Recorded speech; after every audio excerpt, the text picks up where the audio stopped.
নমস্কাৰ স্বাগতম জনাইছো আমাৰ এটি নতুন ভিডিঅলৈ আপোনালোকক আজি আমি কিছুমান গ্ৰেড 3 আৰু গ্ৰেড 4 পদৰ বিষয়ে আলোচনা কৰিম যি কেইটা পদৰ বাবে আপোনালোকে কোনো ধৰণৰ ফিজ দিব নালাগে আবেদন কৰোতে বা কোনো ধৰণৰ আপোনালোকৰ এক্সাম নহয় তো সেই কোন কেইখন ডিস্ট্ৰিক্টৰ ফালৰ পৰা পদ কেইটা মুকলি হৈছে আমি আপোনালোকক জনাম আপোনালোকে যদি সেই পদ কেইটাৰ বাবে আগ্ৰহী গ্ৰেড 3 আৰু গ্ৰেড 4 পদ হয় আপোনালোকে নিশ্চিতভাৱে আবেদন কৰিব পাৰিব আৰু যদি আপোনালোকৰ কোৱালিফিকেশন সকলো তথ্য মিলে তেতিয়া হলে আপোনালোকৰ হয়তো চাকৰি হৈ যাব পাৰে তো ভিডিওটো আৰম্ভ কৰাৰ আগতে মই মূল কথাখিনি ক'ব বিচাৰিছো এই পদখিনি ওলাইছে দৰং ডিস্ট্ৰিক্ট আৰু কামৰূপ মেট্ৰ ডিস্ট্ৰিক্টৰ ফালৰ পৰা কিন্তু এনেকুৱা কোনো ধৰণৰ কথা নাই যে দৰং ডিস্ট্ৰিক্টৰ বাহিৰৰ যিখিনি উদালগুৰি কোকৰাঝাৰ বা তেনেকুৱা যিখিনি ডিস্ট্ৰিক্টৰ ক্যান্ডিডেট আছে তেওঁলোকে আবেদন কৰিব নোৱাৰিব তেনেকুৱা কোনো কথা নাই যিকোনো ডিস্ট্ৰিক্টৰ পৰা এই পদ কেইটাৰ বাবে আবেদন কৰিব পাৰিব গতিকে আপোনালোকে সকলো এই ভিডিওটো চাব আৰু যদি আগ্ৰহী আবেদন কৰি ল'ব এতিয়া আমি মূল ভিডিওটোৰ ফালে আগবাঢ়িছো কৈ দিছো মই আপোনালোকে চাই যাব নেম অফ অৰ্গেনাইজেশ্যন মই প্ৰথমতে আপোনালোকক কৈছিলো যে দৰং ডিস্ট্ৰিক্টৰ ফালৰ পৰা পদ মুকলি হৈছে বুলি দৰং ডিস্ট্ৰিক্ট জুডিচি দৰং লাষ্ট ডেট লিখা আছে 29/6/2024 29/6/2024 ভিতৰত জুন মাহৰ 29 তাৰিখৰ ভিতৰত আপোনালোকে এই পদটিৰ বাবে এপ্লাই কৰিব লাগিব টোটেল ভ্যাকেন্সি আছিল 4টা post name of the post office assistant DU আৰু পিয়নৰ ডিইউ হেতু ডাটা এন্ট্ৰি অপাৰেটৰ হয় আৰু পিয়নৰ পদ অফিস এসিস্টেন্ট আৰু ডিইউৰ যিখিনি পদ আছে সেই পদখিনিৰ গ্ৰেজুৱেচন লাগিব আপোনালোকৰ ডিগ্ৰী থাকিব লাগিব আৰু পিয়নৰ বাবে হয়তো 8 পাস 10 পাস তেনেকুৱা ধৰণৰ সকলো এপ্লাই কৰিব পাৰিব মোড অফ এপ্লিকেশন অফলাইন হ'ব category Assam government job official website ইয়াত দিয়া আছে আপোনালোকে চাই ল'ব তাৰ নেক্সট দৰং জুডিচি ৰিক্ৰুটমেন্ট 2024 ডিটেইলছত আহিছো name of the post office এসিস্টেন্টৰ যিখিনি পোষ্ট আছে সেই পোষ্টখিনিত দুটা পদ আছে তাৰ দৰমহা হ'ব স্যালাৰি হ'ব 18000 টকা per month mode of recruitment working interview আৰু আপোনালোকৰ কম্পিউটাৰ স্কিল টেষ্ট হ'ব এটা ইয়াত কোনো ধৰণৰ এক্সাম দিব নালাগে ওয়াৰ্কিং ইন্টাৰভিউ হ'ব আৰু কম্পিউটাৰ এটা স্কিল টেষ্ট হ'ব গতিকে আপোনালোকৰ কম্পিউটাৰৰ ওপৰত নলেজ লাগিব হয়তো কম্পিউটাৰৰ সাৰ্টিফিকেটও ইয়াত বিচাৰিব পাৰে তাৰ নেক্সট যিখিনি পিয়নৰ পোষ্ট আছে তাত এটা পদ মুকলি হৈছে স্যালাৰি হ'ব 12000 টকা per month mode of recruitment working interview ইয়াত কোনো ধৰণৰ এক্সাম দিব নালাগে আপোনালোকৰ ডাইৰেক্ট ইন্টাৰভিউ হ'ব যদি সেই ইন্টাৰভিউত আপোনালোকে কোৱালিফাইড কৰে পাস কৰে হয়তো আপোনালোকৰ নিযুক্তি তাতেই হৈ যাব ডাটা এন্ট্ৰি অপাৰেটৰৰ ক্ষেত্ৰতো একেই কথা স্যালাৰি হ'ব 15000 15000 পৰা আৰম্ভ হ'ব per month mode of recruitment working interview হ'ব আৰু কম্পিউটাৰ স্কিল টেষ্ট লাগিব ডাটা এন্ট্ৰিৰ বাবে কাৰণ ডাটা এন্ট্ৰিটো এটো সম্পূৰ্ণ কম্পিউটাৰৰ কাম গতিকে আপোনালোকে যদি এই পদটিৰ বাবে এপ্লাই কৰিব বিচাৰিছে তেতিয়া হলে নিশ্চিতভাৱে আপোনাক কম্পিউটাৰৰ নলেজ লাগিব এজ লিমিটত আহিছো কিমান বয়সৰ পৰা কিমান বছৰৰ ব্যক্তিয়ে এই পদটিৰ বাবে এপ্লাই কৰিব পাৰিব 18 পৰা 40 বছৰ বয়সলৈ এই পদটিৰ বাবে আবেদন কৰিব পাৰিব আপোনালোকে এজ ৰিলেক্সেশন ইয়াত উল্লেখ কৰিছে এসটিৰ বাবে আছে 5 বছৰ আপোনালোকে 45 বছৰলৈ আবেদন কৰিব পাৰিব এসচিৰ বাবে আছে 5 বছৰ আপোনালোকে 45 বছৰৰ বাবে আবেদন কৰিব পাৰিব আৰু ওবিচিৰ বাবে আছে 3 বছৰ আছে ওবিচিৰ বাবে তেওঁলোকে 43 ইয়াৰ্ছ হলে এপ্লাই কৰিব পাৰিব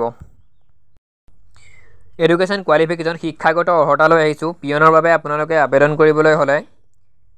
8 পাস কৰিব লাগিব আৰু HSLC পাস কৰিলেও হৈ যাব হয়তো 8 পাসৰ পৰা পিয়নৰ বাবে আপোনালোকে আবেদন কৰিব পাৰিব অফিস এসিস্টেন্টৰ বাবে আপোনালোকৰ গ্ৰেজুৱেচন লাগিব তাৰ নেক্সট আপোনালোকৰ বেসিক যিখিনি কম্পিউটাৰৰ নলেজ আছে সেই নলেজখিনি আপোনালোকৰ সম্পূৰ্ণ লাগিব তাত আপোনালোকৰ গুড টাইপিং হ'ব লাগিব আৰু তাত তেওঁলোকে যেটো স্কিল টেষ্ট ল'ব কম্পিউটাৰত সেই স্কিল টেষ্টত যিখিনি আপোনালোকক দেখুৱাব দিয়ে তেওঁলোকে সেইখিনি আপোনালোকে কৰি দেখুৱাব লাগিব আৰু অফিস এসিস্টেন্ট যেহেতু গ্ৰেড 3 পদ সেইটো কাৰণে আপোনালোকক গ্ৰেজুৱেচন বিচাৰিছে ডিগ্ৰী বিচাৰিছে ডাটা এন্ট্ৰি অপাৰেটৰৰ বাবে আপোনালোকৰ এডুকেশন কোৱালিফিকেশন গ্ৰেজুৱেচন লাগিব আৰু কম্পিউটাৰৰ সম্পূৰ্ণ নলেজ লাগিব যদিহে আপোনালোকৰ কম্পিউটাৰ নলেজ নাথাকে এই পদটিৰ বাবে এপ্লাই নকৰাই ভাল কাৰণ ডাটা এন্ট্ৰি অপাৰেটৰ সম্পূৰ্ণ কম্পিউটাৰত কাম কৰিব লাগিব কাৰণ যিসকলৰ কম্পিউটাৰ নলেজ আছে তেওঁলোকে এই পদটিৰ বাবে এপ্লাই কৰিব পাৰিব কেনেদৰে এপ্লাই কৰিব লাগিব কৈ দিছো মই অফলাইন এপ্লাই কৰিব লাগিব হয়তো আপোনালোকে গম পাইছে কাৰণ আগতে আপোনালোকে অফলাইন এপ্লাই কৰি পাইছে স্ট্যান্ডাৰ্ড ফৰ্মত যিখিনি ফিল আপ কৰিবলগীয়া বস্তু আছে সেইখিনি ফিল আপ কৰি আপোনালোকৰ যিখিনি নথিপত্ৰ আছে তাৰ লগত সেইখিনি গাঁঠি দিব আৰু এনভেলপত ভৰাই কিনে আপোনালোকৰ এনভেলপৰ ওপৰত সম্পূৰ্ণ আপোনালোকৰ এড্ৰেছ লিখি ইয়াত যিটো দিয়া আছে এড্ৰেছ সেই এড্ৰেছটোত পঠিয়াব লাগিব the district legal service authority Darrang pin 784125 Assam এইটো যিটো ঠিকনা দি আছে সেই ঠিকনাটোত আপোনালোকে পঠাই দিব লাগিব 29/6/2024 আপোনালোকৰ ইণ্টাৰভিউ হ'ব সেইটো লাষ্ট ডেট তাৰপিছত যদি আপোনালোকে পঠাই দিয়ে কোনো ধৰণৰ তেওঁলোকে একচেপ্ট নকৰিব 29/6/2024 আগত এইখিনি আপোনালোকে কৰিব লাগিব তাৰ নেক্সটত আপোনালোকক মই কৈছিলোঁ কামৰূপ মেট্ৰৰ ফালৰ পৰা পদ মুকলি হোৱা বুলি ইয়াতো দুটা পদ মুকলি হৈছে একাউণ্টেণ্ট ডাটা এণ্ট্ৰি অপাৰেটৰ ইয়াতো দুটা ভেকেঞ্চি আছে লাষ্ট ডেট 24/6/2024 তাৰিখৰ ভিতৰত এপ্লাই কৰিব লাগিব টোটেল পদ আছে দুটা এডুকেশ্যন কোৱালিফিকেশ্যন গ্ৰেজুৱেশ্যন লাগিব জব টাইপ হ'ব Assam gov job apply mode হ'ব আপোনালোকৰ অফলাইন পাৰ মান্থ আপোনালোকৰ 22,000ৰ পৰা আৰম্ভ হ'ব চেলেৰি একাউণ্টেণ্টৰ ক্ষেত্ৰত আৰু এডুকেশ্যন কোৱালিফিকেশ্যন গ্ৰেজুৱেশ্যন লাগিব যিকোনো ধৰণৰ ইউনিভাৰ্চিটিৰ ফালৰ পৰা আপোনালোকৰ গ্ৰেজুৱেট থাকিব লাগিব ডিগ্ৰী থাকিব লাগিব আৰু মিনিমাম 6 মান্থৰ আপোনালোকৰ বিচাৰিছে কম্পিউটাৰ ডিপ্ল'মা কাৰণ গ্ৰেড 3 পষ্ট হয় আজিকালি প্ৰতিটো গ্ৰেড 3 পদৰ বাবে আপোনালোকক কম্পিউটাৰ ডিপ্ল'মা লাগেই কম্পিউটাৰ চাৰ্টিফিকেট বিচাৰিছে গতিকে ইয়াতো যিটো পষ্ট আছে সেই পষ্টটোৰ বাবে কম্পিউটাৰ চাৰ্টিফিকেট বিচাৰিছে 3 মান্থৰ এক্সপিৰিয়েঞ্চ আপোনালোকৰ 3 মান্থৰ এক্সপিৰিয়েঞ্চ বিচাৰিছে যদিহে আপোনালোকৰ 3 মান্থৰ এক্সপিৰিয়েঞ্চ আছে তেতিয়াহ'লে এই পদটিৰ বাবে এপ্লাই কৰিব পাৰিব ডাটা এণ্ট্ৰি অপাৰেটৰৰ বাবেও এডুকেশ্যন কোৱালিফিকেশ্যন একেই